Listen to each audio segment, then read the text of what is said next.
మాజీ మంత్రి గారి వాదన, వారి ఆక్రోశం, వారి ఆవేదన చూస్తుంటే ఆల్రెడీ చెర్లపల్లి జైల్లో ఉన్నట్టుగా ఉంది అధ్యక్ష. ఎందుకంటే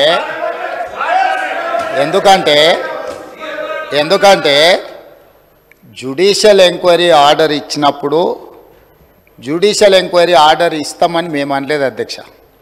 ఇదే సభలో మంత్రివర్యులు కోమటిరెడ్డి వెంకటరెడ్డి గారు కొన్ని అంశాలను ప్రస్తావించినప్పుడు మా నిజాయితీని మేము నిరూపించుకుంటాం, సత్యహరిశ్చంద్రుడు ఆ వంశంలోనే మేము ఉన్నాం, సత్యహరిశ్చంద్రుడు తర్వాత మా నాయకుడు చంద్రశేఖర్ రావే సత్యహరిశ్చంద్రుడు అవతారంలో కలియుగంలో జన్మించిండు, కాబట్టి మీరు ఎంక్వైరీకి ఆదేశాలు ఇవ్వండి అని చెప్పి ఆ సభ్యుడే అడిగిండు అధ్యక్ష. సో వారు నిజాయితీని నిరూపించుకోవడానికి వారు సత్యహరిశ్చంద్రుడి వంశమని తెలంగాణ సమాజానికి అంతా చెప్పుకోవాలని వారు అడిగినప్పుడు వారిని ఎందుకు బాధ పెట్టాలని చెప్పి ఛత్తీస్గఢ్ నుంచి కొనుగోలు చేసిన 1000 మెగావాట్ల విద్యుత్ ఒప్పందము, యాదాద్రి 260x4 1040 మెగావాట్ల భద్రాద్రి పవర్ ప్రాజెక్టు నిర్మాణం సబ్ క్రిటికల్ టెక్నాలజీ తోటి, అదేవిధంగా యాదాద్రి 4000 మెగావాట్ల విద్యుత్ ఒప్పందం బిహెచ్ఎల్కి ఇచ్చిన దానికి సంబంధించి వారు అడిగితేనే ఇదే సభలో చర్చ జరిగితే తమరి అధ్యక్షతన రాష్ట్ర ప్రభుత్వం ఆమోదించింది. ఎప్పుడైతే మేము ఆమోదించి విచారణకు జ్యుడిషియల్ ఎంక్వైరీ కోసం చీఫ్ జస్టిస్ ఆఫ్ తెలంగాణకు లెటర్ రాస్తే సిట్టింగ్ జడ్జిలను కేటాయించలేం, రిటైర్డ్ జడ్జిలతో మీరు విచారణ చేసుకోండి అని కోర్టు నుంచి మాకు సమాచారం అందిన తర్వాత జస్టిస్ ఎల్ నరసింహారెడ్డి గారిని మేము నియమించినాం అధ్యక్ష. వారు విచారణ క్రొనలాజికల్గా చేసుకుంటూ సంబంధిత శాఖ మంత్రికి ఆనాడు, సంబంధిత ఆనాటి ముఖ్యమంత్రికి మీరందరూ కూడా మీరు నిజాయితీ పరులు సత్యహరిశ్చంద్రులు అన్నారు కదా, కమిషన్ దగ్గరకు వచ్చి మీ వివరాలు ఇవ్వండి అని అడిగినారు అధ్యక్ష. అంటే ఒక కమిషన్ వేసిన తర్వాత కమిషన్ విచారణ చేసేటప్పుడు, కమిషన్ సమన్ చేసినప్పుడు బాధ్యత గల పౌరుడిగా ప్రజాప్రతినిధిగా అక్కడికి వెళ్ళి తమ వాదనను ఇక్కడ ఏదైతే వాదన వినిపించాలనుకున్నారో ఆ విచారణ కమిషన్ ముందర వెళ్ళి వీరు వాదనను వినిపించి ఉంటే నిజంగానే వాళ్ళ నిజాయితీ అంతా బయటకు వచ్చి ఉండేది కదా అధ్యక్ష. అక్కడికి వెళ్ళకుండా ఆ కమిషనే వద్దు, ఆ వ్యక్తే వద్దు, ఇవన్నీ వద్దని వాళ్ళే కోర్టుకు వెళ్ళిండ్రు. హైకోర్టు వాళ్ళ వాదనను తిరస్కరించింది. సుప్రీంకోర్టుకు వెళ్ళిండ్రు. సుప్రీంకోర్టు ఏమన్నది, విచారణ కొనసాగించాల్సిందే, విచారణని మీరు క్వాష్ చేయమని అడిగింది, అది కుదరదు, కాకపోతే మీకు అభ్యంతరం వల్ల ఆ కమిషన్ చైర్మన్గా వ్యవహరిస్తున్న వ్యక్తి పట్ల మీకు ఏమైనా అభ్యంతరాలు ఉంటే వ్యక్తిని మారుస్తున్నాము అని చెప్పి సుప్రీంకోర్టు మార్చడానికి ప్రభుత్వాన్ని కూడా అడిగింది. మీ ఆలోచన ఏందని? మాకేం ఆలోచన లేదు, ఏ వ్యక్తిని వేసినా సరే విచారణ జరగాలన్నదే ప్రభుత్వం ఆలోచన. ఖచ్చితంగా మా కోర్టు అడిగితే మేము మంచిది మారుస్తాము అని చెప్పి ఒప్పుకున్నాము. వారు కోరుకుంటున్నారు కాబట్టి ఈరోజు సాయంత్రానికల్లా ఎవరిని వేయాలో ఆ విచారణ కమిషన్కు కొత్త చైర్మన్ కూడా ఈరోజు సాయంత్రం నియమిస్తాం అధ్యక్ష. ఇక రెండవ పాయింట్, వాళ్ళేదో తెలంగాణకు విద్యుత్ వెలుగులు తెచ్చినట్టు, తద్వారా తెలంగాణ అంతా దగదగ మెరిసిపోతున్నట్టు ఇంకెంతకాలం ఊదరగొడతారు అధ్యక్ష. ఈ తెలంగాణ రాష్ట్రం ఉమ్మడి రాష్ట్రంలో హైదరాబాద్ నగరంలో పెట్టుబడులు తీసుకురావాలని, ఈ పెట్టుబడుల ద్వారా ఈ ఆనాటి ఉమ్మడి రాష్ట్రానికి ఆదాయం పెరగాలని చంద్రబాబు నాయుడు గారు ముఖ్యమంత్రిగా ఉన్నప్పుడు 24 గంటల విద్యుత్తు ఇవ్వాలి ఈ ప్రాంతంలో అని ఒక నిర్ణయం తీసుకున్నారు. డాక్టర్ వైఎస్ రాజశేఖర రెడ్డి గారు వచ్చిన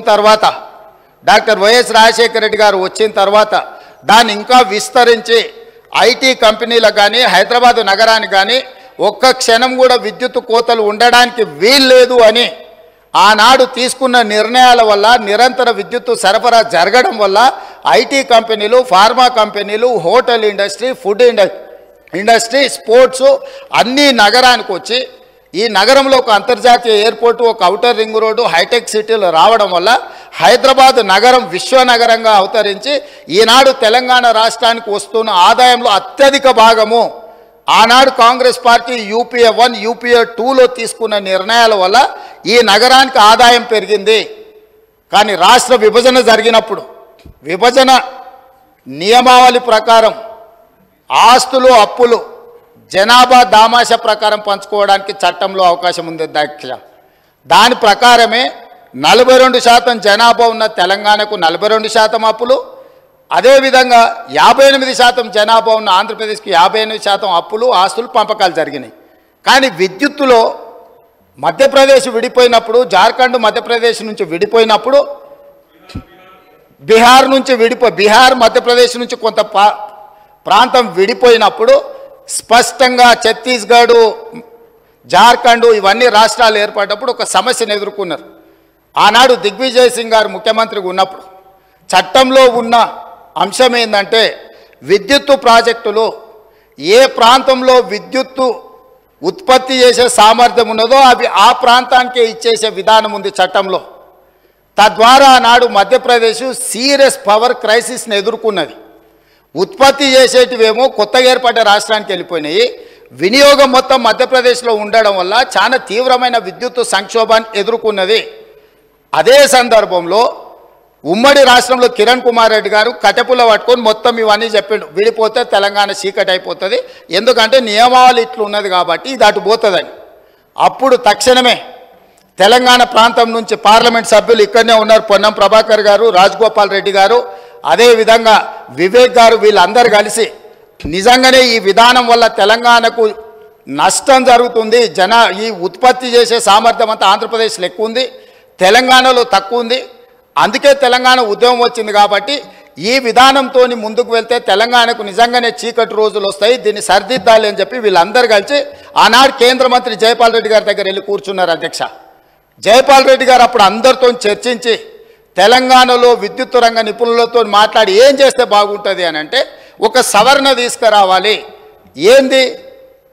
ఉత్పత్తి ప్రాతిపదికన విభజన జరగకూడదు, వినియోగం ప్రాతిపదికన విభజన జరిగినప్పుడు ఉమ్మడి రాష్ట్రంలో తెలంగాణ ప్రాంతానికి అత్యధికంగా ఏదైతే విద్యుత్ వినియోగం జరుగుతున్నదో వినియోగ ప్రాతిపదికన మనకు విభజన జరిగితే తెలంగాణకి ఎలాంటి ఇబ్బంది ఉండదు అని చెబితే హుటాహుటిన జైపాల్ రెడ్డి గారు సోనియా గాంధీ గారి దగ్గరికి, మన్మోహన్ సింగ్ గారి దగ్గరికి వెళ్ళి హైదరాబాద్తో కూడుకున్న తెలంగాణ రాష్ట్రం ఇచ్చిన మనం తెలంగాణకు విద్యుత్తు ఒకవేళ కొరత ఏర్పడితే తెలంగాణ రాష్ట్రం అభివృద్ధి కుంటుపడుతుంది, కుప్పగూలుతుంది అని చెప్పి జైపాల్ రెడ్డి గారు వెళ్ళి కన్విన్స్ చేసి రాష్ట్రం ఏర్పడ్డ తర్వాత స్పీకింగ్ ఆర్డర్ ఇప్పించిండు అధ్యక్ష.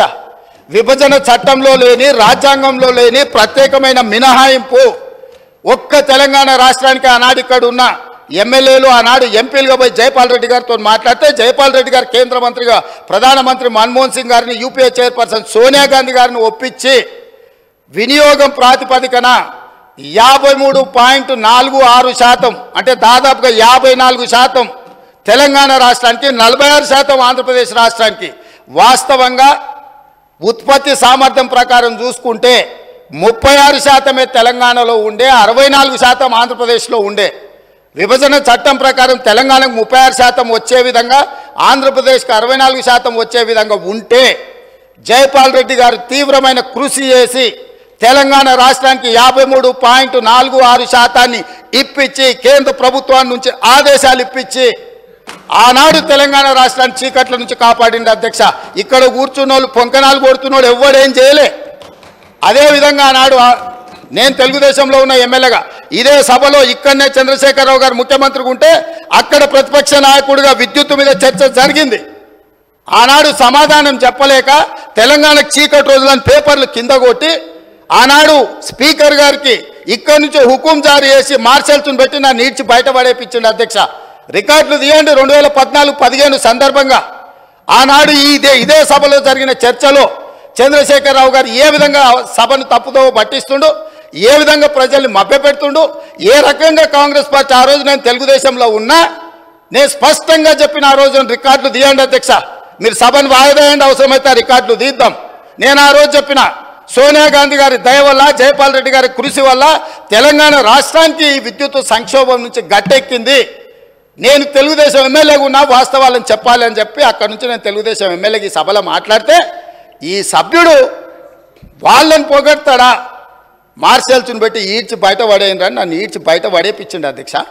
ఈరోజు మీ ద్వారా తెలంగాణ సమాజానికి ఈరోజు నేను చెప్పదలుచుకున్న అధ్యక్ష, ఆ రకంగా తెలంగాణ రాష్ట్రాన్ని విద్యుత్ సంక్షోభం నుంచి ఆనాడు జయపాల్ రెడ్డి గారు, సోనియా గాంధీ గారు, మన్మోహన్ సింగ్ గారు కాపాడినరు.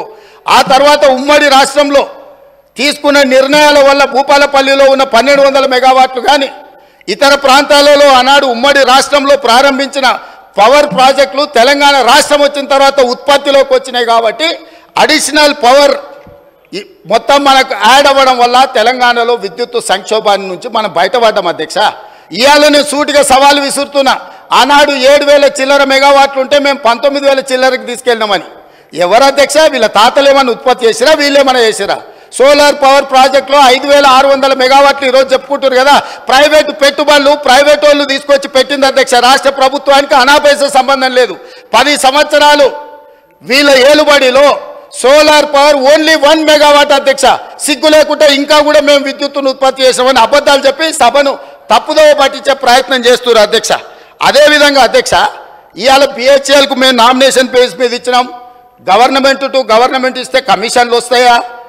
ఇది పద్ధతేనా? మీరు ఎక్కడ గండి కొట్టిరు, ఎక్కడ బొక్కిండ్రు, ఎక్కడ మెక్కిండ్రు మాకు తెలియదు అనుకుంటున్నారు అధ్యక్ష. మేమేం చదువుకోకుండానే ఇక్కడికి వచ్చినాం అనుకుంటురా అధ్యక్ష? బిహెచ్ఎల్కు ఉన్న కెపాసిటీ, ఎలక్ట్రోమెకానికల్ ఎక్విప్మెంట్ ఉత్పత్తి చేసే సామర్థ్యమే ఉంది. బిహెచ్ఎల్కు civil balance of plant work అంటారు. అంటే సంస్థ ఒక విద్యుత్ ఉత్పత్తి చేయాలంటే బ్రాయిలర్స్ మెకానికల్ ఎక్విప్మెంటే కాదు అధ్యక్ష, సివిల్ వర్కులు ఉంటాయి. సివిల్ వర్క్లు అంటే ప్లాంట్ను ప్రిపేర్ చేయడం కానీ, తెచ్చిన మిషన్లు ఫిట్ చేయడం కానీ, దాని కాంపౌండ్ కానీ, దాని రూఫ్ కానీ, సరే అక్కడ ఉండే ఎంప్లాయీస్ క్వార్టర్స్ కానీ, ఇవన్నీ. సో ఎప్పుడు కూడా ఈ దేశంలో ఉమ్మడి రాష్ట్రంలో ఏదైనా పవర్ ప్రాజెక్టు నిర్మాణానికి ఎలక్ట్రోమెకానికల్ ఎక్విప్మెంట్ సంబంధించిన ఉత్పత్తి కానీ లేకపోతే సరఫరా కానీ బిహెచ్ఎల్కి ఇస్తారు, లేకపోతే బిహెచ్ఎల్ లాంటి సంస్థలకు ఇస్తారు. మిగతా సివిల్ వర్కులు మొత్తం BOP balance of plant work అంటారు. అవి మిగతా కాంట్రాక్టర్లకు ఇస్తారు. వీళ్ళిద్దరు సమన్వయం చేసుకొని విద్యుత్ శాఖ అధికారులు ఇంజనీర్ల పర్యవేక్షణలో సివిల్ వర్కులు చేసే కంపెనీ సివిల్ వర్కులు చేస్తుంది, ఎలక్ట్రోమెకానికల్ ఎక్విప్మెంట్ చేసే పని చేస్తారు. ఆ రెండింటిని కలిపి ప్రాజెక్టులు నిర్మిస్తారు అధ్యక్ష. ఇప్పటివరకు దేశంలో జరిగింది. కానీ తెలివితేటలు గల్లోళ్ళు ఎట్లయితే కొట్టేయాలనో తెలిసిన వాళ్ళు వీళ్ళు తెలివితేటలన్నీ ప్రదర్శించి G2G బిహెచ్ఎల్కి ఇస్తున్నాం అనే నెపం మీద ఏదైతే అంచనాల రేట్ల ప్రకారం వీళ్ళు డైరెక్ట్గా బిహెచ్ఎల్కి ఇచ్చారు అధ్యక్ష. బిహెచ్ఎల్కు 4,000 మెగావాట్లు దాదాపు 29,000 చిల్లర కోట్లు. నేను సబ్జెక్టు కరెక్షన్ నేను రికార్డు మళ్ళీ తీసుకొని చెప్తా అధ్యక్ష. ఆనాడు ఒప్పందం చేశారు. బిహెచ్ఎల్ నుంచి వీళ్ళ బినామీలు, వీళ్ళ బంధువులు, వీళ్ళకి కావాల్సిన వాళ్ళు సివిల్ వర్కులు మొత్తం మళ్ళీ బిహెచ్ఎల్ నుంచి వాళ్ళ కాంట్రాక్ట్ ఇచ్చారు అధ్యక్ష. ఈరోజు విచారణకి ఇస్తే ఎందుకు గుండెలు బాదుకుంటారు అధ్యక్ష? ఉన్నదంతా బిహెచ్ఎల్కి అయితే కేంద్ర ప్రభుత్వము సంస్థకే ఇచ్చినప్పుడు బాధ ఎందుకు పడుతున్నారు అధ్యక్ష? కోర్టుకి ఎందుకు పోయినరు? విచారణ జరగొద్దని ఎందుకు అంటున్నారు? ఎందుకు పొడవ పేపర్లు పెడుతున్నారు? ఈరోజు బిహెచ్ఎల్ నుంచి సివిల్ వర్కులు మొత్తము ప్రైవేట్ కాంట్రాక్టర్లకు వీళ్ళ బినామీలకు ఇచ్చిండ్రు. 1,000 కోట్ల రూపాయలు ఒప్పందాలు జరిగినాయి. అందులో ఫ్రాడ్ జరిగింది. చివరికి సరఫరా చేసే కంకర కా నుంచి, ఇసుక కా నుంచి, వాచ్మెన్ల కా నుంచి వాళ్ళ పార్టీ నాయకులకు, పార్టీ ఫిరాయించిన మాజీ ఎమ్మెల్యేలకు అప్పచెప్తే కోమటిరెడ్డి వెంకటరెడ్డి గారు అక్కడికి వెళ్ళి యాదాద్రి పవర్ ప్లాంట్ విజిట్ చేసి దోపిడీ ఏ విధంగా జరుగుతుందో ఆనాడు కాంగ్రెస్ పార్టీ ఎమ్మెల్యేగా ఉన్న వ్యక్తిని బెదిరించి లేకపోతే అతనికి ఆ ఒప్పందాల పనులు అప్పచెప్పి ఏ రకంగా వీళ్ళు దోపిడీకి పాల్పడ్డారో ఈరోజు విచారణలో బయటకు వస్తుందని చెప్పి ఈరోజు ఊకదంపుడు ఉపన్యాసాలు ఇచ్చి ప్రజల్ని మభ్యపెట్టే ప్రయత్నం చేస్తున్నారు అధ్యక్ష. అదేవిధంగా అధ్యక్ష, మేము మీకు ఇక్కడ ఒక ఇది నేను చెప్పదలుచుకున్నాను అధ్యక్ష.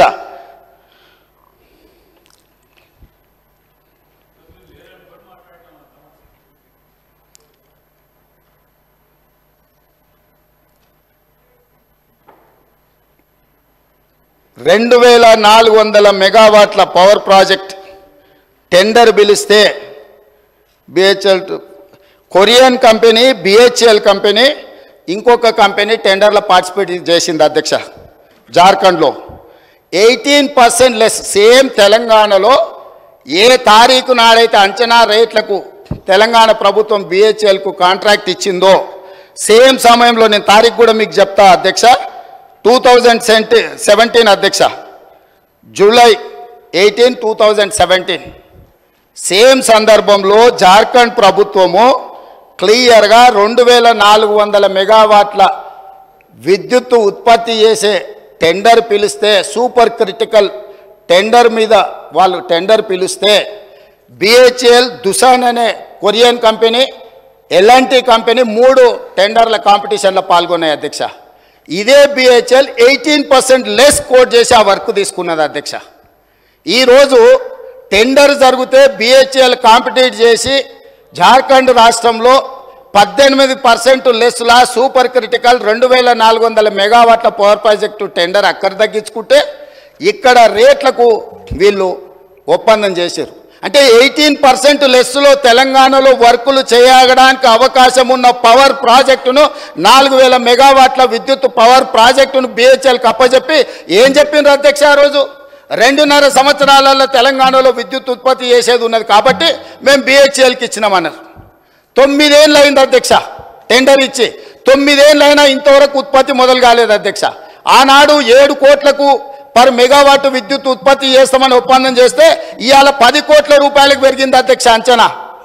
కొన్ని వేల కోట్ల రూపాయల కుంభకోణం జరిగింది. కుంభకోణానికి కారణం అక్కడ మాట్లాడేటైనా వాళ్ళ గురువు గారు దోపిడీకి ఏ విధంగా మొత్తం రాష్ట్రాన్ని జొర్రేయచ్చో, ఏ విధంగా దోసుకోవచ్చో వీళ్ళు చేసిన ప్రయత్నాలను అది ఛత్తీస్గఢ్ నుంచి పవర్ పర్చేజ్ అగ్రిమెంట్లో జరిగిందేంది, యాదాద్రి భద్రాద్రిలో సబ్ క్రిటికల్ టెక్నాలజీ గుజరాత్కు సంబంధించిన ఇండియా బుల్ అనే కంపెనీ సబ్ క్రిటికల్ టెక్నాలజీతోని 1000 మెగావాట్స్కు పర్చేజ్ అగ్రిమెంట్ ఇచ్చింది అధ్యక్ష బిహెచ్ఎల్కు. ఆ తర్వాత 2011లో కేంద్ర ప్రభుత్వం ఒక యాక్ట్ తీసుకొచ్చింది పార్లమెంటులో అమెండ్ చేసి 2013 సంవత్సరం లోపల దేశంలో ఉన్న అన్ని సబ్ క్రిటికల్ టెక్నాలజీ పవర్ ప్రాజెక్టులను అన్నిటిని కూడా సూపర్ క్రిటికల్కు మార్చుకోవాలి. కొత్తగా నిర్మాణం చేయబోయే ప్రాజెక్టులు కూడా super critical technology. Sub critical technology అంటే నేను సింపుల్గా చెప్పదలుచుకున్నా అధ్యక్ష, సబ్ క్రిటికల్లో నువ్వు బొగ్గు పోసి ఉత్పత్తి చేస్తే బూడిద బొచ్చడు వస్తుంది, విద్యుత్ తక్కువ వస్తుంది అధ్యక్ష, కాలుష్యం ఎక్కువ వస్తుంది అధ్యక్ష. సో కాలుష్యాన్ని నియంత్రించడానికి, విద్యుత్ ఉత్పత్తి సామర్థ్యాన్ని పెంచడానికి, బూడిదను తగ్గించడానికి ఆ కాలం చెల్లిన సబ్ క్రిటికల్ టెక్నాలజీని ఆపేసి సూపర్ క్రిటికల్లో బూడిద తక్కువ, విద్యుత్ ఎక్కువ, కాలుష్యం నియంత్రించవచ్చు అని సూపర్ క్రిటికల్కి వెళ్ళమని మన్మోహన్ సింగ్ గారు కేంద్ర ప్రభుత్వం చట్టం తీసుకొచ్చింది. చట్టం తీసుకొచ్చి కట్ ఆఫ్ డేట్ కూడా ఇచ్చింది. 2011లో చట్టాన్ని చేసినప్పుడు 2013 ఆఖరి వరకు ఇవన్నీ కూడా మార్చాలి కొత్తయని. ఈ పీరియడ్లో ఇండియా బుల్స్ అనే గుజరాత్ కంపెనీ బిహెచ్ఎల్కి పర్చేజ్ ఆర్డర్ ఇచ్చి కొనుగోలు చేసినాక యాక్ట్ మారింది. యాక్ట్ మారినాక వాళ్ళు అక్కడ ప్రారంభించలేకపోయారు, అది అక్కడ ఉండిపోయింది. వాళ్ళు వెనక్కి వెళ్ళి బిహెచ్ఎల్ను మేము కట్టిన పైసలు మాకు వాపస్ ఇవ్వండి అని అడిగారు. అప్పుడు బిహెచ్ఎల్ ఏమన్నది, మీరు పర్చేజ్ ఆర్డర్ ఇచ్చిండ్రు, మేము ఆల్రెడీ మిషన్లు తయారు చేసి ఆడ పెట్టినాం, ఇప్పుడు మీ డబ్బులు మీకు వెనక్కి ఇవ్వడానికి లేదు, మిగతా బ్యాలెన్స్ కూడా మాకు కట్టాల్సిందని వాళ్ళు అన్నారు. అప్పుడు బిహెచ్ఎల్ని ఏం చేయాలంటే ఎవడైనా తలమాసినోడు, ఎవడైనా రాష్ట్రాన్ని దిగమింగటోడు దొరికితే వా బక్రాగాన్ని తీసుకొచ్చి మాకు అప్పచెప్పు, ఆ బక్రాగాన్ని నెత్తి మీద ఇవన్నీ పెడతాం, నువ్వు నీ పైసలు తీసుకొని పోని. అప్పుడు ఆ బక్రా ఎవరైనా అంటే అక్కడ మాట్లాడటాయన అయిండు కమిషన్ల కక్కుర్తి పడి ఇండియా బుల్ నుంచి 1000 కోట్లు మెక్కి కాలం జల్లిన సబ్ క్రిటికల్ టెక్నాలజీని బిహెచ్ఎల్ నుంచి మేము కొనుగోలు చేస్తామని వీళ్ళు వెళ్ళి ఒప్పందాలు చేసుకున్నాక వీళ్ళు పేమెంట్లు బిహెచ్ఎల్ చేస్తే బిహెచ్ఎల్ వాడు ఇండియా బుల్స్ గుజరాత్ కంపెనీకి పైసలు వాపసు ఇచ్చింది అధ్యక్ష. అంటే ఇండియా బుల్స్కు వీళ్ళకు మధ్యలో జరిగిన ఒప్పందం, జరిగిన అవినీతి లావాదేవీలు, చీకటి వ్యాపారాలు, దాంట్లో భాగంగానే ఇండియా బుల్స్ కంపెనీని బెయిల్ అవుట్ చేయడానికి వీళ్ళు బిహెచ్ఎల్ దగ్గరకు పోయి కాలం జల్లిన టెక్నాలజీని నామినేషన్ బేసిస్ మీద బిహెచ్ఎల్కి ఇచ్చి తెచ్చిండ్రు అధ్యక్ష. ఎన్ని నెలలలో వీళ్ళు కంప్లీట్ చేస్తాం, రెడీగా ఎక్విప్మెంట్ రెడీగా ఉంటే 2 ఏళ్ళు 18 నెలల్లో పూర్తి చేస్తాం అన్నట్టున్నారు అధ్యక్ష. ఒకసారి ఆ రికార్డు కూడా మళ్ళీ ఇస్తా. ఆ రోజు అన్నాడు ఇక్కడి నుంచే మేము అర్జెంటుగా తెలంగాణలో విద్యుత్ కోతల్ని నివారించడానికి ఈ సబ్ క్రిటికల్ టెక్నాలజీని కూడా మేము తీసుకున్నాం, అవసరమైతే ఎన్ని వేల కోట్లు ఖర్చు అయినా తెలంగాణకు మేము విద్యుత్ ఇవ్వదలుచుకున్నాం అని చెప్పి ఇచ్చిండు అధ్యక్ష. కానీ భద్రాద్రి కొత్తగూడెంలో నిర్మించిన భద్రాద్రి పవర్ ప్రాజెక్ట్ ఎన్నేళ్ళకు పూర్తయింది అధ్యక్ష? ఇవాళ కూడా నీళ్ళు వస్తే నీళ్ళలో మునుగుతుంది అధ్యక్ష. కట్టాల్సింది ఎక్కడ కట్టాలనో అక్కడ కట్టలే, తీసుకోవాల్సిన అనుమతులు తీసుకోలే, పర్యావరణ అనుమతులు తీసుకోకపోవడం వల్ల ఎన్జీటీ 16 మంది అధికారులను ప్రాసిక్యూట్ చేయమని ఆర్డర్ ఇచ్చింది అధ్యక్ష. వీరు పుణ్యమా అని పనిచేసిన అధికారులు జైలుకు పోయే పరిస్థితి వస్తే ఇవాళ రిటైర్ అయినరు, వాళ్ళు బిచ్చమెత్తుకొని తిరిగే పరిస్థితి వచ్చింది అధ్యక్ష వీళ్ళు చేసిన తప్పుడు పనికి. సో ఇవాళ భద్రాద్రి కూడా దాదాపుగా 6.5 కోట్లకు పర్ మెగావాట్ ఉత్పత్తి చేయాల్సింది 10 కోట్ల రూపాయలకు అంచనా పెరిగింది. 1000 మెగావాట్ల విద్యుత్ ప్రాజెక్ట్ 6,000 కోట్ల రూపాయలతో పూర్తి చేయాల్సింది ఇవాళ దాని అంచనా 10,000 కోట్ల రూపాయలకు పెరిగింది. 2 ఏళ్లలో పూర్తి చేయాల్సిన పని 8 ఏళ్ళు పట్టింది అధ్యక్ష. ఇది వీళ్ళ ఘనకార్యం. యాదాద్రి సేమ్ బిహెచ్ఎల్కి ఇచ్చి బిహెచ్ఎల్ నుంచి వెనకంగా సివిల్ వర్కులు మొత్తం వాళ్ళ బినామీలకు టెండర్లు ఇప్పించుకొని 1000 కోట్ల రూపాయల కుంభకోణం పాల్పడ్డారు అధ్యక్ష. ఇవాళ ఇట్లాంటి తప్పుడు పనులు చేసి ఈ తప్పుడు పనుల మీద ఇవన్నీ ఎవరికి తెలియదు అనుకొని అక్కడి నుంచే నిలబడి బుకాయించారు. బుకాయిస్తే నేను లేచి అయ్యా మరి మీరు ఇంత నిజాయితీ పరులు కదా, సత్యహరిశ్చంద్రుని సొంత తమ్ముళ్ళు కదా, మీకు ఒక మంచి అవకాశం ఇచ్చినాం, నిరూపించుకోండి, మీకంటే ఇంతకంటే మంచి అవకాశం ఏముంటుంది, మీరు నిరూపించుకోండి అని విచారణకు ఆదేశించిన అధ్యక్ష. వారి కోరిక మేరకు ఆదేశించిన. మేము అనలే, మేము చెప్పినాం ఏ అవినీతి జరిగిందని మా వెంకటరెడ్డి గారు చెప్పినారు. సరే వారి నెంబర్లు ఎక్కువ తక్కువ చెప్పారు, వాస్తవం తెలిసిన ఆయన ఆ నెంబర్ ఒప్పుకుంటలేడు. పోనీ వెంకటరెడ్డి గారు 10,000 20,000 కోట్లు అన్నాడు. వారు ఏం చెప్పాలి, మేము 20,000 కోట్లు తినలేదా, 15,000 కోట్లు తిన్నాము, మేము అట్లా కాదు, మేము సత్యహరిశ్చంద్రుని వారసులం, నిజం చెప్తామని తిన్న 10,000 ఎంతో చెప్పాలి కదా అధ్యక్ష. మొత్తం విచారణకిచ్చి లైన్ పెట్టి కమిషన్ చైర్మన్ నోటీసులు ఇచ్చి క్రొనలాజికల్గా విద్యుత్ రంగ నిపుణులు రఘుతో సహా పోయి మొత్తం వివరాలు అక్కడ ముందలు పెట్టినాక వీళ్ళకి అర్థమైపోయింది. ఏమని, మేము దొరికిపోయినాం, మా దోపిడీ బయటపడ్డది, మేము గ్యారంటీగా జైలుకి వెళ్లాల్సిన పరిస్థితి వస్తుందని చెప్పి కమిషన్ మీదనే ఆరోపణలు చేసి కమిషన్కు వ్యతిరేకంగా కోర్టుకు పోయారు అధ్యక్ష. ఏమని, అసలు విచారణే వద్దని. విచారణ కావాలనేది వాళ్ళే. ఇప్పుడు మాట్లాడుతున్న మాజీ మంత్రి గారే విచారణ అడిగిండు.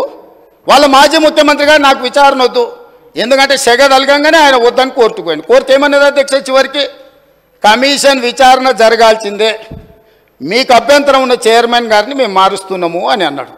ఇప్పుడు ఆ వాస్తవాలు విచారణలో ఉండగా మేము బిహెచ్ఎల్కి ఇస్తే ఎట్లా తీసుకుంటామని అడుగుతున్నారు అధ్యక్ష. బిహెచ్ఎల్ సివిల్ పనులు ఎప్పుడైనా చేసింది అధ్యక్ష, వాళ్ళకి అనుభవం ఉందా? BHEL heavy electrical limited company అధ్యక్ష. ఎలక్ట్రికల్ మెకానికల్ ఎక్విప్మెంట్ మాత్రమే వాళ్ళు తయారు చేస్తారు, వాళ్ళు సివిల్ పనులు చేయరు. ఎప్పుడు కూడా ఏ పవర్ ప్రాజెక్ట్ కూడా బీఓపీ అంటారు. నేను మళ్ళీ చెప్తున్నా అధ్యక్ష, balance of plant work, civil వర్క్లు మొత్తం టెండర్లు పిలుస్తారు. వీళ్ళ తెలివితేటలంతా ఇక్కడనే ప్రదర్శించారు అధ్యక్ష. మొత్తం గంపగుత్తగా బిహెచ్ఎల్కి ఇచ్చారు. బిహెచ్ఎల్ నుంచి మళ్ళీ టెండర్లు పిలిచేసి యాజ్ ఇట్ ఈజ్ ఎస్టిమేటెడ్ రేట్లతోని 18% లెస్సులో కాంపిటీషన్ చేసిన బిహెచ్ఎల్కు అంచనా రేట్లకు ఇచ్చారు. ఇవాళ 40,000 కోట్లు అయింది అధ్యక్ష. 40,000 కోట్ల మీద 18% అంటే ఎంత పోయినట్టు అధ్యక్ష? దాదాపుగా 8,000 కోట్లు 9,000 కోట్ల రూపాయలు ఇవాళ తెలంగాణ రాష్ట్రానికి విద్యుత్ శాఖకు ఇవాళ నష్టం వచ్చింది. ఎవరు బాధ్యత తీసుకోవాలి అధ్యక్ష? దీనికి దోపిడీ చేసిన వాళ్ళు కాకపోతే ఎవరు తీసుకుంటారు అధ్యక్ష? ఇవాళ తెలంగాణకు చీకట్లు లేవు అంటే ఆనాడు సోనియా గాంధీ గారు, మన్మోహన్ సింగ్ గారు మనకు 53.46% ఇచ్చిండ్రు. ఆంధ్రప్రదేశ్లో రాజు కేసు వేస్తామంటే ఇవాళ ఆయన లేడు, దయాకర్రావు గారు. నేను దయాకర్రావు గారు వెళ్ళి ఆ రోజు చంద్రబాబు నాయుడు గారికి, మీరు ఒకవేళ తెలంగాణకు అదనంగా ఇచ్చిన విద్యుత్తు మీద మీరు కోర్టులో కేసేసి తెలంగాణకి ఏదైనా నష్టం జరిగితే ఇది తీవ్రంగా పార్టీకి నష్టం జరుగుతుంది, మీరు కేసు వేయడానికి వీల్లేదు అని చెప్పి ఆనాడు మేము అందరం కలిసిపోయి ఆంధ్రప్రదేశ్ ముఖ్యమంత్రిని మీరు కేసు వేయడానికే వీల్లేదని కొట్లాడి ఆపించింది మేము అధ్యక్ష. ఆయన ఏందో ఆయన గురువు, ఈయన గురువు, ఆయన గురువులకు పంగనామాలు పెట్టే లక్షణం మీది. మేము ఎప్పుడు కూడా ఎవరితోనైనా తెలంగాణలో ఏంది అధ్యక్ష, ధూపం మీద వస్తే ఎవరన్నా గిలాసని మంచినీళ్ళు ఇస్తే కూడా వాళ్ళని గుర్తుపెట్టుకుంటాం అధ్యక్ష. మనము 10 ఏళ్ళు 20 ఏళ్ళు కలిసి పనిచేస్తే సహచరులుగా ఉన్న మన వాళ్ళని మనం అగౌరవపరచాలని ఎక్కడన్నా ఉందా అధ్యక్ష? వాళ్ళకంటే తిన్నింటి వాసాలు లెక్కబెట్టే లక్షణం ఉంది, నాకు అట్లాంటి లక్షణం లేదు అధ్యక్ష. నేను మిత్రులను మిత్రులాగానే చూస్తా, సహచరులను సహచరులలాగా చూస్తా. పెద్దవాళ్ళని గౌరవించే సంస్కారం మా తల్లిదండ్రులు మాకు నేర్పినరు. మీలాగా ఎవరు అవకాశాలు ఇస్తే ఏ ఇంట్లో మీకు భోజనం పెడితే ఆ ఇంటి వాసాలే లెక్క పెట్టి ఆ ఇంటికే నిప్పు పెట్టే ఆలోచన మీకుంటుంది అధ్యక్ష. అది మీ లక్షణం, మీ బ్లడ్లు ఉంది, మీ డిఎన్ఏనే అది. ఎవరు నమ్మితే వాళ్ళను మోసం చేసే లక్షణం ఇది. కాబట్టి మళ్ళొక్కసారి ఏదైనా మీరు అంశాల ప్రాతిపదికన మాట్లాడుండ్రి, వివరాల మీద ఈరోజు సగం రాత్రి కానీ చర్చిద్దాం. అన్ని రికార్డులు తీసుకొని వస్తా అధ్యక్ష. నేను మొత్తం రికార్డులు సభలో పెడదాం, తప్పు విలువ పట్టించే విధంగా తప్పుడు ఆరోపణలు చేసే విధంగా మాట్లాడితే ఎవరు చూసుకుంటూ ఊరుకోరు. మీ వాదన ఏందో కమిషన్ ముందలు చెప్పండి. ఇవాళ సాయంత్రానికల్లా కోరుకున్నారు కదా మీ నిజాయితీ, ఇవాళ సాయంత్రానికల్లా మీకు కమిషన్ చైర్మన్ నియమిస్తాం. మా ఉప ముఖ్యమంత్రి గారు అనుమతితో సాయంత్రానికంతా కొత్త చైర్మన్ కూడా అపాయింట్ చేపిస్తా అధ్యక్ష. నిన్న మన అసెంబ్లీ సమావేశాలలో ఉండి నిర్ణయం తీసుకోలేదు, ఎట్లాగో వారు గుర్తు చేసిరు. విచారణకు కొత్త చైర్మన్ నియమిస్తా అధ్యక్ష.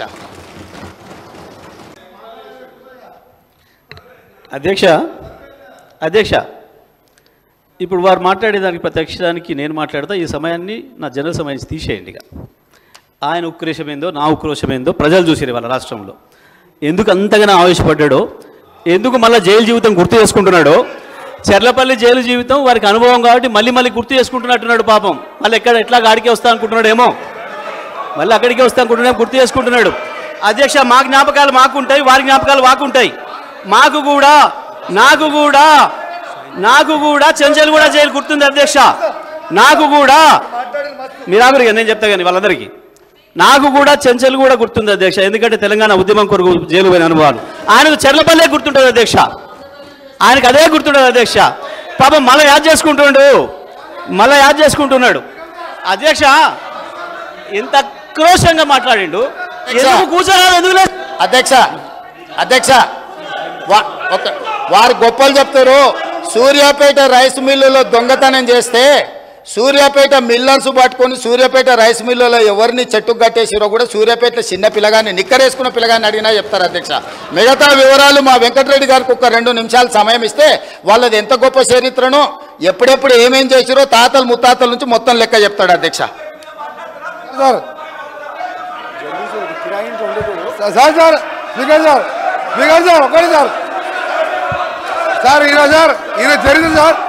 ఈయన చరిత్ర సార్, ఈయన గ్రామానికి చెందిన మదన్ మోహన్ రెడ్డి అని మాజీ సమితి ప్రెసిడెంట్ హత్య కేసులో A2 అధ్యక్ష, అలాగే A2 అధ్యక్ష ఆ మర్డర్ కేసులో ఇంకో భుక్షం అనే వ్యక్తి హత్య కేసులో ఈయన వీళ్ళ నాయన A6 A7. ఆ తర్వాత రామిరెడ్డి హత్య కేసులో A3గా ఉండి తడిపారు చేసిన మా జిల్లాకి వెళ్ళి 1 సంవత్సరం పాటు బహిష్కరించాడు. పోతూ ఈ మర్డర్లు చేసి దోసపాటి గోపాల్ ఇదే అసెంబ్లీలో ఎక్స్ఎమ్మెల్యేగా ఉండే ఆ పెట్రోల్ బంకులో 1,80,000 రూపాయలు దొంగతనం చేస్తే ఆ కేసులో ముద్దాయి అధ్యక్ష. ఇంకొకటి రామారావు గారు ఎన్టీ రామారావు ముఖ్యమంత్రిగా ఉన్నప్పుడు ఎక్సైజ్ ప్రొవిజన్ పెడితే దొంగ మందు కర్ణాటక వెళ్ళి మందు తీసుకొచ్చి పట్టుబడితే మిర్యాలగూడ పోలీస్ స్టేషన్లో ఇప్పటికీ కేసు ఉన్నది అధ్యక్ష. ఈయన కేసులు చెప్తే అబ్బా ఈయన గురించి మాట్లాడితే మా గౌరవం పోతుంది అధ్యక్ష. అందుకనే జగదీష్ రెడ్డి గారు మీరు మీ చరిత్ర చెప్పాలంటే మీరు ఒక చరిత్ర కాదు, ఆయన అంటే ఉద్యమాలు చేశాడు. సార్ ఒక నిమిషం, మీరు ఎందుకే భయపడుతున్నారు? అని ఆయన చరిత్ర చెప్తే భయపడుతున్నారు. ఆయన చరిత్ర చెప్తే భయపడదు సార్. ఆయన తెలంగాణ ఉద్యమం చేసిందంట. దొంగతనాలు, కిరాయి హత్యలు దొంగతనాలు తప్ప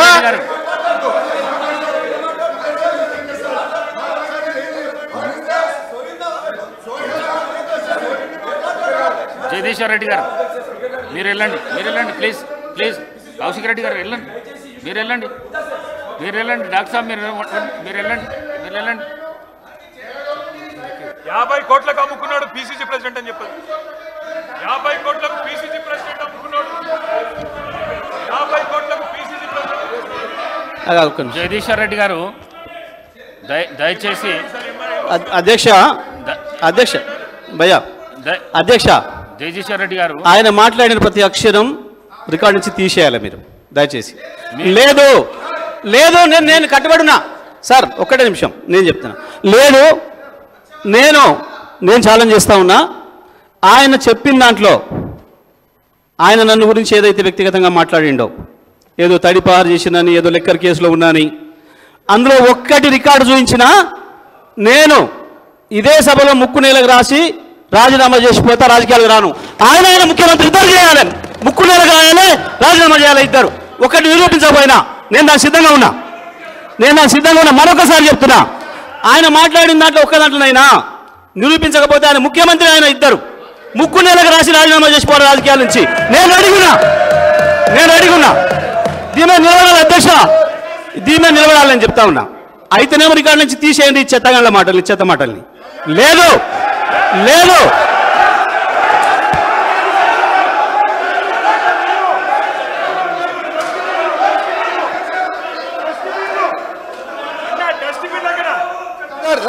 ఓకే సార్, ఒకరి ఆగండి.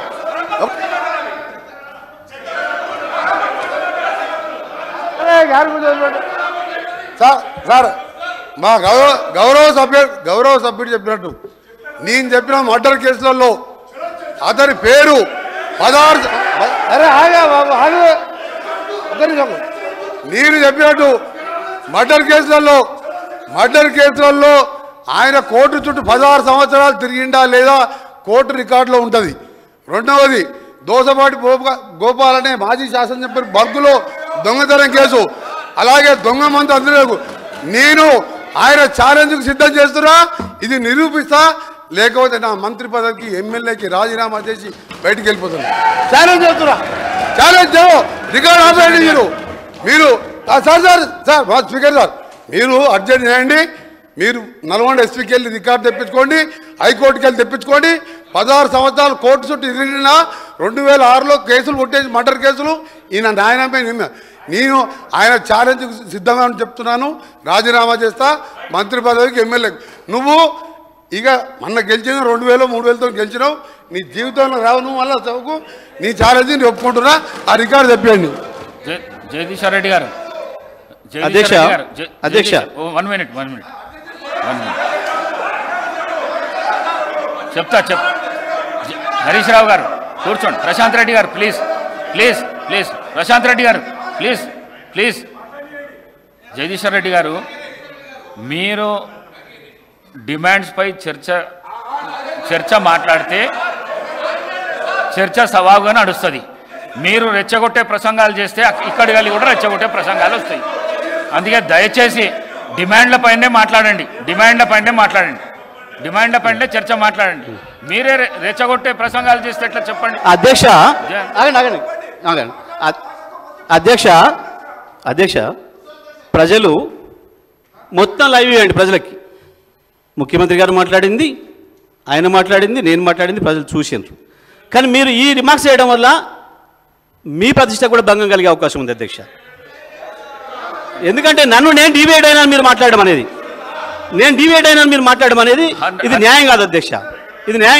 ఇది నేను గౌరవ సభ్యులను కోరుతా ఉన్నాను, ఏది కూడా చైర్పై రిమార్క్స్ వచ్చే విధంగా సభ్యులు మాట్లాడకూడదని ఈరోజు మేము చెప్తా ఉన్నాము. గౌరవ శాసన సభాపతి గారు ఒకటే కోరినరు, ఈరోజు అపోజిషన్కు సంబంధించి కొన్ని రిమార్క్స్ రెచ్చగొట్టే ప్రసంగం చేస్తే మళ్ళీ అదేవిధంగా ట్రెజరీ బెంచెస్ నుంచి కూడా అదేవిధంగా రెస్పాన్స్ వస్తాయని చెప్పిండ్రు. ఈరోజు వారు చెప్పటం విషయంలో వారు చెప్పారు. రెండవది అధ్యక్ష, వారు నిత్యం ఈరోజు సభ్యత సమాజం మొత్తం కూడా చూస్తూ ఉంది అధ్యక్ష.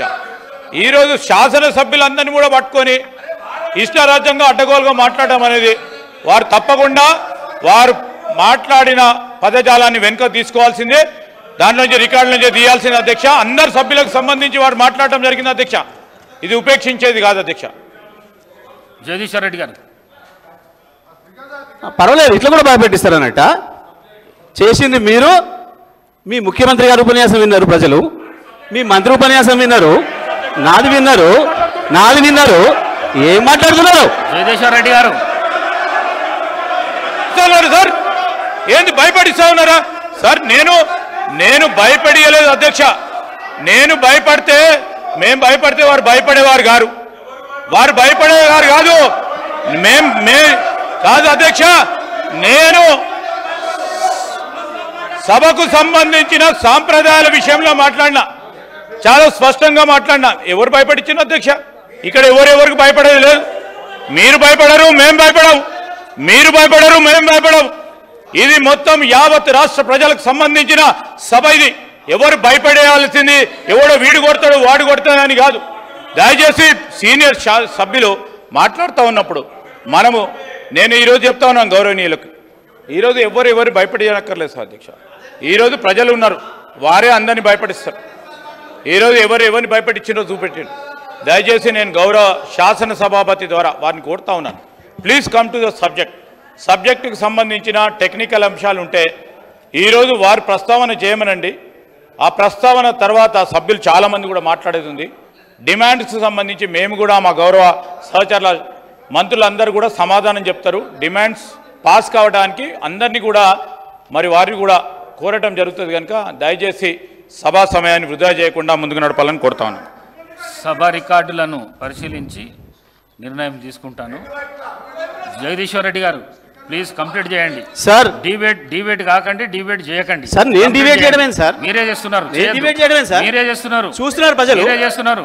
ఆయన ఎల్ఏఎం మినిస్టర్ గారు మాట్లాడుతూ అధ్యక్ష ఎల్ఏఎం మినిస్టర్ గారు మాట్లాడుతూ ఉపేక్షించం అనే మాట మాట్లాడిండు. ఉపేక్షించమనండి ఎవరిని భయపెట్టిస్తున్నట్టు? భయపెట్టడం కాకపోతే ఉపేక్షించమనే మాట ఏంటిది? ప్రజలు చూస్తున్నారు కదా అవతల. దయచేసి నా వాదన కూడా సమానంగా చూపించండి అధ్యక్ష. తమరికి నేను రిక్వెస్ట్, తమరికి నా అభ్యర్థన, మేము మాట్లాడినవి కూడా ప్రజలకు చూపించండి, వాళ్ళు మాట్లాడినవి కూడా చూపించండి. ప్రజలు చూస్తున్నారు.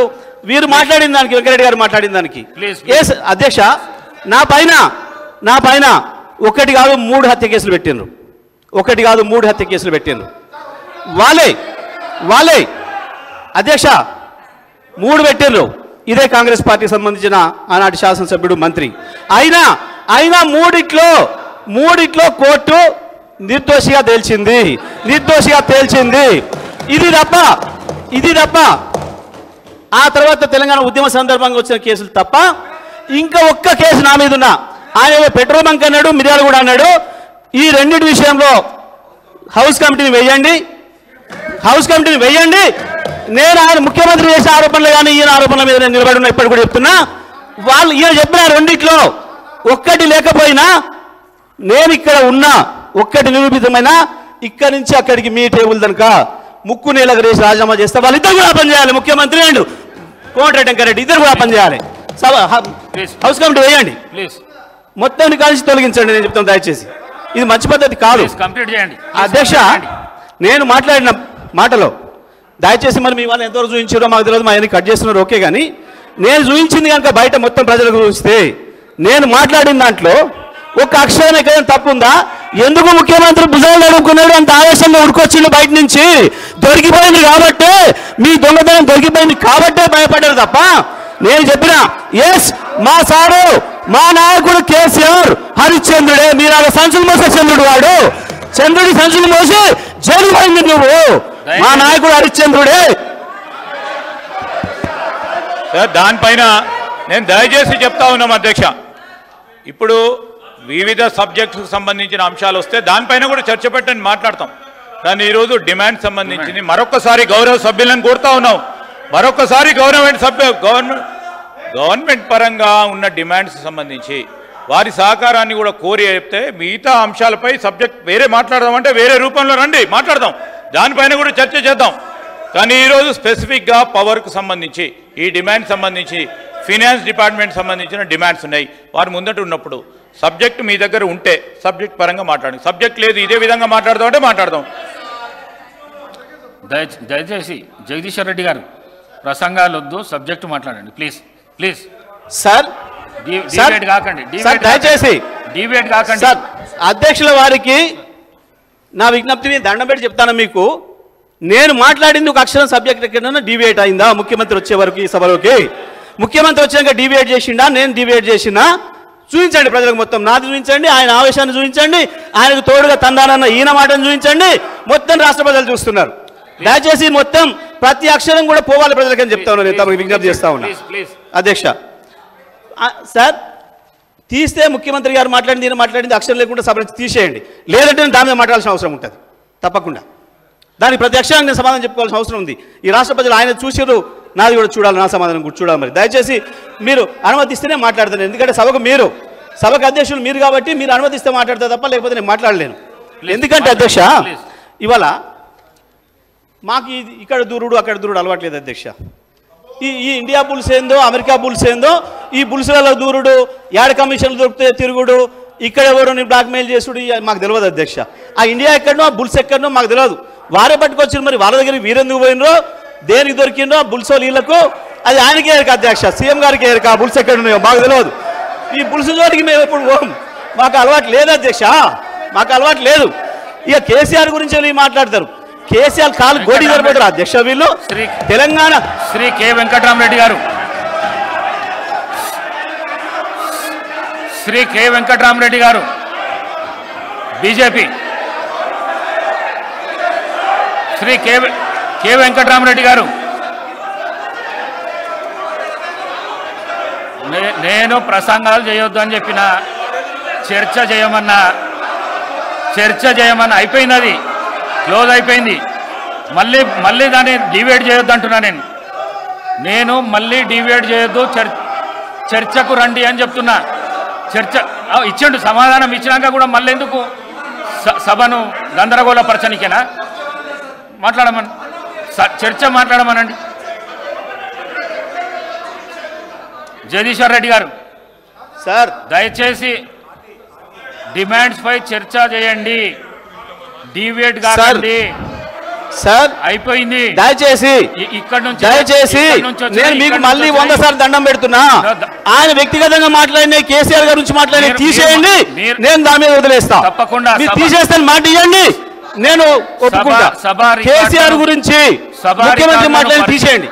సభా రికార్డులను పరిశీలించి తప్పకుండా తొలగించే ప్రయత్నం చేస్తా. సార్ మీరు హౌస్ ఆర్డర్లు పెడితే మాట్లాడతా, మీరు ఆర్డర్లు పెడితే మాట్లాడతా. నేను ఆర్డర్లో సార్ నేను మీరు హౌస్ ఆర్డర్ పెడితే మాట్లాడతా. అధ్యక్ష, నేను ఇప్పటి వరకు శాసనసభలో ఎప్పుడు కూడా ఒక అక్షరం కూడా డిబేట్ మేము మాట్లాడలేదు. ఈనాడు కాదు, ఇంతకుముందు కూడా ఏనాడు కూడా, గతంలో నాకు ఇచ్చిన అవకాశం ఇచ్చినాడు కూడా. కానీ నేను సబ్జెక్ట్ మాట్లాడుకుంటూ పోతుంటే ఎక్కడి నుంచో ఎందుకో ఆవేశంగా ఉరికొచ్చి, అధ్యక్ష ఆర్డర్లు పెడతారా పెట్టరా? ఆర్డర్లు పెట్టండి అధ్యక్ష, వాళ్ళను విప్లైన ఆర్డర్లు పెట్టండి ఫస్ట్. చర్చ చేయండి. నేను దాని మీద మాట్లాడుతున్నా, నేను సబ్జెక్టే పోతున్నా, అధ్యక్ష, నేను సబ్జెక్ట్కే పోతున్నా. వాళ్ళు కూర్చోబెట్టండి. మళ్ళీ ప్రసంగం చేయకండి. అరే చర్చ చేయండి. వాళ్ళు చెప్పింది మీరు చెప్పింది మాట్లాడాలి సార్. చర్చ చేయండి సార్. మరి వేరే వాళ్ళు రాసిస్తే సార్ వాళ్ళ మేము మాకేం అర్థం కావట్లేదు సార్. మా మీద బురద చల్లి పోతాం ఇట్లే మా మందబలంతో అంటే ఎట్లా సార్? మరిగా సభ నడుపుకోవాలనుకుంటే, మేము ఉండాలనుకుంటే మాకు అవకాశం ఇస్తే మాట్లాడతాం. లేదు వద్దని మీరు అనుకుంటే మేమేం చేయగలిగింది లేదు అధ్యక్ష. అధ్యక్ష ఎట్లా ఇస్తారండి అధ్యక్ష? మీరు మధ్యలో ఒక్కటే మాట నేను అధ్యక్ష ప్రజలకు పోతుంది, ప్రజలు చూస్తున్నారు అధ్యక్ష. మీరు వెంకటరెడ్డి గారు ఏం సబ్జెక్ట్ మాట్లాడారు అధ్యక్ష? ఏ సబ్జెక్ట్ మాట్లాడండి వెంకటరెడ్డి గారు? చూసారు కదా ప్రజలు. మరి మీరు తమరు కూడా చెప్పాలి కదా.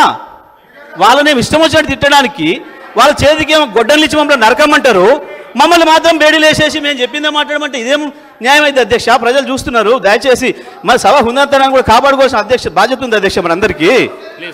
చూసిన మాట చేసిన మాటలు విద్యుత్ విషయం ఒకటి ఉందా మా అధ్యక్ష? వెంకరెడ్డి మాట్లాడిన దాంట్లో మరి నేను ఏమని మాట్లాడాలి అధ్యక్ష? మరి ఇప్పుడు ఆయన చేసిన ఇష్టం వచ్చిన ఆరోపణలు ప్రజలకు వెళ్ళిపోవాలి అధ్యక్ష, ఇదే పద్ధత?